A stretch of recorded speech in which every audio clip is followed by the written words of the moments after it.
आचार्य द्रोण राजकुमारों को धनुर्विद्या की विधिवत शिक्षा प्रदान करने लगे। उन राजकुमारों में अर्जुन के अत्यंत प्रतिभावान तथा गुरुभक्त होने के कारण वे द्रोणाचार्य के प्रिय शिष्य थे।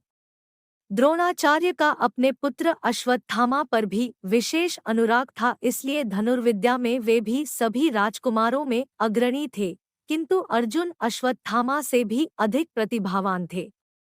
एक रात्रि को गुरु के आश्रम में जब सभी शिष्य भोजन कर रहे थे, तभी अकस्मात हवा के झोंके से दीपक बुझ गया। अर्जुन ने देखा अंधकार हो जाने पर भी भोजन के कौर को हाथ मुंह तक ले जाता है।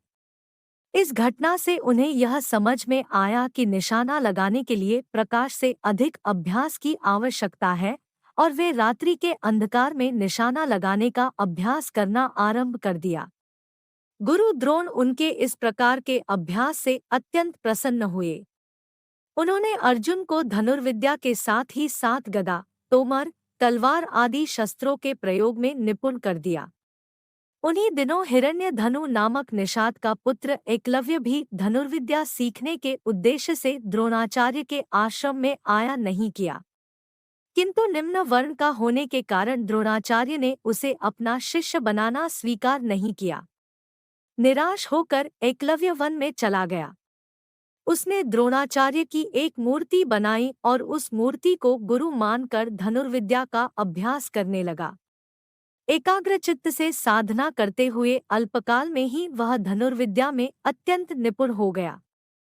एक दिन सारे राजकुमार गुरु द्रोण के साथ आखेट के लिए उसी वन में गए जहाँ पर एकलव्य आश्रम बनाकर धनुर्विद्या का अभ्यास कर रहा था।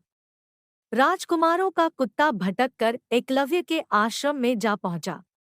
एकलव्य को देखकर वह भौंकने लगा।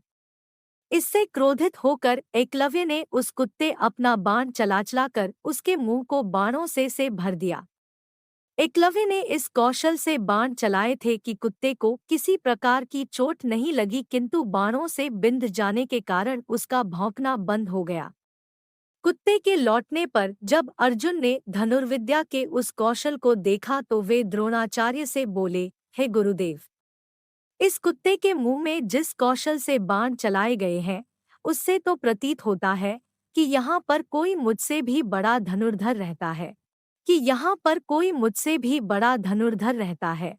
अपने सभी शिष्यों को लेकर द्रोणाचार्य एकलव्य के पास पहुँचे और पूछे, हे वत्स, क्या ये बाण तुम्ही ने चलाए हैं? एकलव्य के स्वीकार करने पर उन्होंने पुनः प्रश्न किया, तुम्हें धनुर्विद्या की शिक्षा देने वाले कौन हैं?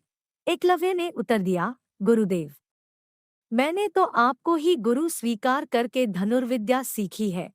इतना कहकर उसने द्रोणाचार्य की उनकी मूर्ति के समक्ष ले जाकर खड़ा कर दिया। द्रोणाचार्य नहीं चाहते थे कि कोई अर्जुन से बड़ा धनुर्धारी बन पाए। वे एकलव्य से बोले, यदि मैं तुम्हारा गुरु हूँ तो तुम्हें मुझको गुरुदक्षिणा देनी होगी। एकलव्य बोला, गुरुदेव, गुरुदक्षिणा के रूप में आप जो भी मांगेंगे मैं देने के लिए तैयार हूँ। इस पर द्रोणाचार्य ने एकलव्य से गुरुदक्षिणा के रूप में उसके दाहिने हाथ के अंगूठे की मांग की। एकलव्य ने सहर्ष अपना अंगूठा दे दिया। इस प्रकार एकलव्य अपने हाथ से धनुष चलाने में असमर्थ हो गया तो अपने पैरों से धनुष चलाने का अभ्यास करना आरंभ कर दिया।